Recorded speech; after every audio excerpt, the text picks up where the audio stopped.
Goedemorgen, dit is vrijdagochtend 13 juni 2025 en ik groet jullie allemaal hartelijk hier vanaf die wallen van die groot rivier. Ja, vrijdag die 13e, né? Friday the 13th. Nou, vir die wat bijgelovig is, gaan dit nie noodwendig 'n goeie dag wees nie.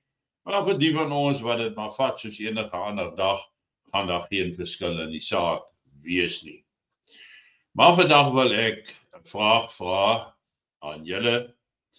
En dit is die vraag: het ons na 80 jaar Hiroshima en Nagasaki vergeet? Hiroshima en Nagasaki was totaal verwoes in die Tweede Wêreldoorlog daar in Japan, en die twee bomme het aanleiding gegee daartoe dat Japan oorgegee het aan die Amerikaners. En dis nie iets wat 'n mens baie ligtelik moet opneem nie. Die dreigement rondom atoomoorlog, ons sien dis asof mense nie meer werklik besef wat se kragtige wapen 'n atoombom dan is nie. Wat se skade word aangerig en wat is die koste aan mense lewensverlies in 'n geval van so 'n bomaanval. Tog, as 'n mens luister na party in die buiteland, is dit asof mense vergeet het. Hoe lyk dit na 'n kernoorlog? Ek het so bietjie meer as 'n jaar terug het ek hierdie baie ou koerantberig raakgeloop waar daar staan: een bom laat 'n hele stad verdwyn.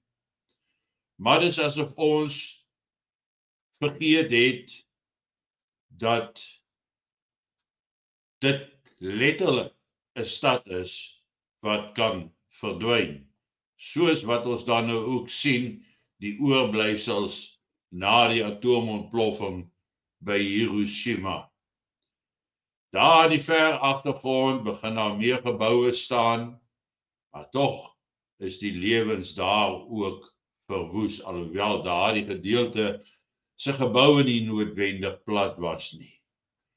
Kyk hoe lyk dit daar by Nagasaki na die ontploffing van die bom. Onthou, hierdie was 'n stad. Hier kan 'n mens mooi sien waar die strate uitgelê is. Die strate is daar, maar alles is vernietig, verwoes, en menselewens is verby in 'n oogwink, in 'n breekdeel van 'n sekonde. Is daar in Hiroshima 80.000 mense in die onmiddellike omgewing dood. Dan praat ons nie van die bestraling na die tyd nie. Ons praat nog nie oor die kankers wat mense ontwikkel het as gevolg van hierdie atoombestraling nie. Ons praat nog nie van die mense wat beseer was en 'n stadige, pynlike dood gesterf het nie. Ons praat van 80.000 wat in 1 sekonde, 'n instant, net weg was. Dit is verskriklik om so daaraan te dink. Daar's nog 'n foto, soos julle kan sien, dis omtrent net die fondasies wat oorbly. Die boomstompe staan daar, 'n paar pale, maar verder is alles weg. En dan het die Japaneese gesê, never again. Never again. En dit was geëko in die hele wêreld. Never again mag daar weer 'n atoomwapen gebruik word nie. Tog is dit asof ons mense die impak, die gevaar verbonde aan 'n kernoorlog en die vernietigende gevolge wat dit kan hê, heeltemal miskyk en nie raak sien nie. Dis asof dit afgemaak word dat dit okay is om 'n taktiese kernwapen af te vuur op 'n vyand en dat mense daaruit sal lewendig kom of dat 'n land sal oorleef. Maar ons vergeet dat tussen Amerika en Rusland sit hulle met amper 12,000 kernplofkoppe. Dink vir jouself, wanneer hulle begin afgevuur word op mekaar, hoe gaan dit lyk as 6,000 kernmissiele vir Rusland tref?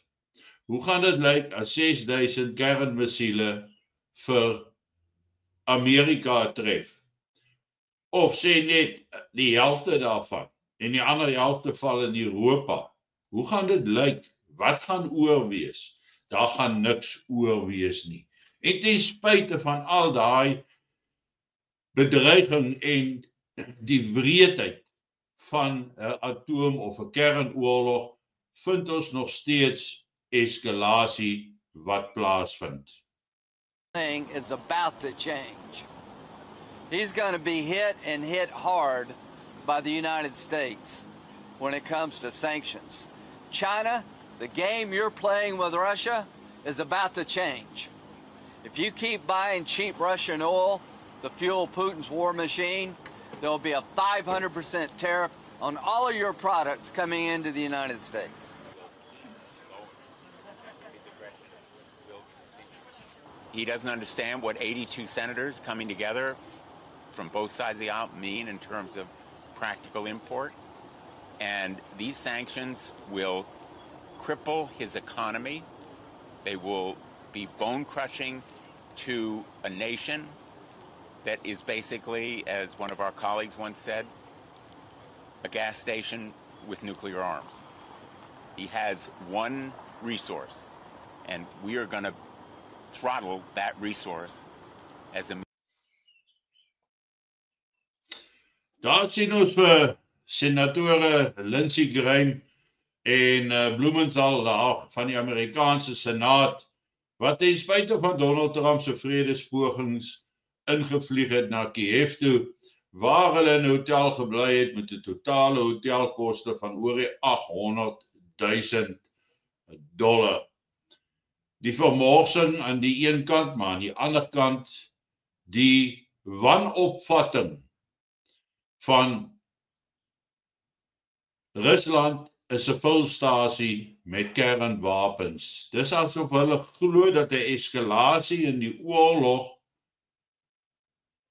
geen bedreiging inhou nie, terwyl elke kenner in Amerika waarsku oor wat die gevolge kan wees van 'n eskalasie in die oorlog. Daar is sprake van 'n aanval wat hulle wil doen op Iran. Iran maak gereed om terug te slaan sou dit gebeur. Maar tog druk Israel en spesifiek Netanyahu en sy regering druk Amerika en dis asof hulle wil intrek in 'n oorlog in wat definitief tot 'n kernoorlog gaan lei. Of in Oekraïne of in die Midde-Ooste, ergens gaan dit uitkom en dan gaan ons met die wrede gevolge daarvan sit. Maar hierdie twee oorlogstokers, Graham en Blumenthal, gaan ten spyte van vredespogings en gaan moedig hulle aan, gaan moedig vir Zelensky aan, stuur nou jou 18-jarige kinders ook maar in, want hulle dring daarop aan dat Oekraïne hulle ouderdom vir diensplig moet verlaag na 18 toe, om nog troepe in die veld te kry, want Oekraïne se troepe is so te sê uitgewis. Daar is nie baie oor met teenoor dit waarmee hulle beginne het nie. Ten spyte van al die buitelandse troepe wat as sogenaamde huursoldate daar beklei, ten spyte daarvan maak die Russe vordering op elke front.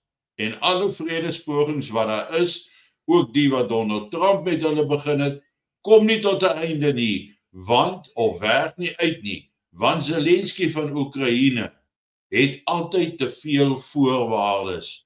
Hy wil al die grond terug hê wat die Russe gevat het. Die Russe gaan dit nie gee nie. Net die enigste manier om dit te kry is deur die oorlog te eskaleer. Maar dan is daar natuurlik Tulsi Gabbard in Amerika, een van Trump se kabinetslede. Sy is die direkteur van nasionale intelligensie en sy het in 'n nabesoek aan Hiroshima onlangs het sy die volgende gesê. Hiroshima in Japan, and stood at the epicenter of a city that remains scarred by the unimaginable horror caused by a single nuclear bomb dropped in 1945, 80 years ago.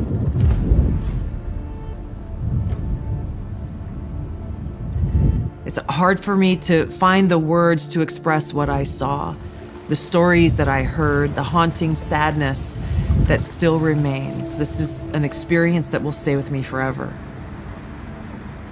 This attack obliterated the city, killed over 300,000 people, many dying instantly while others died from severe burns, injuries, radiation sickness, and cancer that set in the following months and years. Nagasaki suffered the same fate. Homes, schools, families, all gone in a flash. The survivors, the Hibakusha, they carried the pain of extreme burns, radiation sickness, and loss for decades. Survivors of this attack were asked to put in paintings and drawings their own memories and how they felt and what they saw, and those paintings and the suffering that they conveyed, the pain and the sense of loss were almost more powerful than the photos themselves. Yet this one bomb that caused so much destruction in Hiroshima was tiny compared to today's nuclear bombs. The bomb that was dropped on Hiroshima had a yield of just 15 kilotons of TNT, whereas today's nuclear warheads range in size from 100 kilotons to over 1 megaton. A single nuclear weapon today could kill millions in just minutes. Just one of these nuclear bombs would vaporize everything at its core: people, buildings, life itself. The shockwave would crush structures miles away, killing and maiming countless people. And then comes the fallout. Radioactive poison spreading through the air, water, and soil, condemning survivors to agonizing deaths or lifelong suffering. A nuclear winter could follow, with smoke and ash completely blocking the sun, plunging the world into darkness and cold, killing crops and starving billions. Acid rain would scar the earth, wiping out entire ecosystems. This isn't some made-up science fiction story. This is the reality of what's at stake, what we are facing now. Because as we stand here today, closer to the brink of nuclear annihilation than ever before, political elite and warmongers are carelessly fomenting fear and tensions between nuclear powers. Perhaps it's because they are confident that they will have access to nuclear shelters for themselves and for their families that regular people won't have access to. So it's up to us, the people, to speak up and demand an end to this madness. We must reject this path to nuclear war and work toward a world where no one has to live in fear of a nuclear holocaust. En dit dan wat Tulsi Gabbard, die direkteur van nasionale intelligensie in Amerika, gesê het na sy Hiroshima besoek het. En ek dink dat die mense in die wêreld het persepsie verloor van hoe gevaarlik so 'n wapen is en wat die implikasies van 'n totale vernietigende wêreld op ons hier aan die suidpunt van Afrika gaan hê. Ja, ons gaan waarskynlik nie direk geraak word deur die kernontploffing nie, maar daar's soveel ander dinge wat 'n direkte rol op ons gaan speel. En daarom, mense, moet ons eintlik met versigtigheid omgaan oor die gedagte van 'n wêreldoorlog. Dophou na wat word gesê en wat word gebruik. Want soos hy tereg sê, al die superrykes, die globalistiese elite, almal het ondergrondse bankers en skuilings waar hulle geselekteerde mense kan veilig hou vir onbeperkte tydperke. Maar wat het ek en jy as gewone mense? Ons het niks. En daarom moet dit gewone mense wees wat teen die gedagte van 'n kernoorlog moet opstaan, as het ware om te verhoed dat dit gebeur of uitbreek. Nou, ons is magteloos in die hande van die superrykes, die elites. Ons is magteloos in 'n situasie soos die oorlog in Oekraïne, 'n potensiële toename in die konflik in die Midde-Ooste, en met versigtigheid omgaan. En alles dui daarop dat dit gaan gebeur. En al wat ons kan doen en behoort te doen, is om onsself voor te berei, om met baie min oor die weg te kom, dat oorlewing werklik waar noodsaaklik gaan wees vir ons, 'n vermoë om 'n wêreld van totale chaos te oorleef. En daarvoor het jy 'n baie deeglike en uitgebreide plan nodig. En dis waaraan ons werk. Baie mense sê dat sal nie 'n kernoorlog uitbreek nie. Baie mense reken dat mense is bewus genoeg van die gevare. Tog vind ons toenemend oproepe van, as ons eerste die wapens afvuur, dan is die ander land lam gelê. Tog weet ons dat die eerste tekens wat opgetel word van sekere tipe missiele wat afgevuur is, dan is dit amper 'n outomatiese proses dat die ander land gaan reageer. Soos in die Russiese geval, die sogenaamde dead man's hand, waar hierdie missiele outomaties afgevuur word en dat hulle nie meer menslike handeling nodig het om dit te doen nie. En Rusland is baie ver weg van dit wat hulle hom uitmaak as 'n vulstasie met kernwapens. Rusland, as hy aangeval word, bedreig word, sal kernwapens gebruik.